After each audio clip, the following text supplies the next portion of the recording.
Hello everyone, it's me Chebby from UniqueTutorials. Today in this video I'll show you how to set different volume levels for different apps in Samsung smartphones running One UI. So without further more delay, let's begin. So firstly, just open the Galaxy Store and just search for one application named as GoodLock, and on the first list you will see the application. Just click on it. As I've already downloaded and installed it, so I'm not going to do it again. So you firstly download and install this GoodLock, and if this GoodLock is not available for your respective Samsung smartphones, just open the Play Store and just search for FindLock, and on the first list you'll see the application. So you install either GoodLock or FindLock, whichever supports on your respective Samsung smartphones. And after that, just open the GoodLock or FindLock. Now just click on this plugins, and now you need to download and install this plugin named as Sound Assistant. So like before, I have already downloaded and installed it. So you firstly download and install this plugin named as Sound Assistant, and after that just click on it. Now here you will see one option, individual app volumes. Just click on it.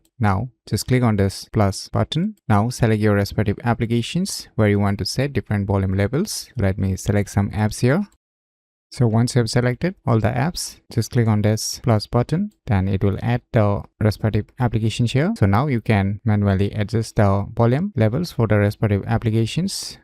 So once you have set, then you are good to go. So now whenever you start playing music or any sound on the particular application which you have selected here, will be played on the respective volume level which you have set here. So by using these cool tricks, you can easily set different volume levels for different apps in Samsung smartphones running One UI very easily. So if you never known about these cool tricks, then you should definitely give it a try. So if you find this video tutorial useful, please click on the thumbs like button, and if you're new to our channel, click on the subscribe button. And lastly, thanks for watching.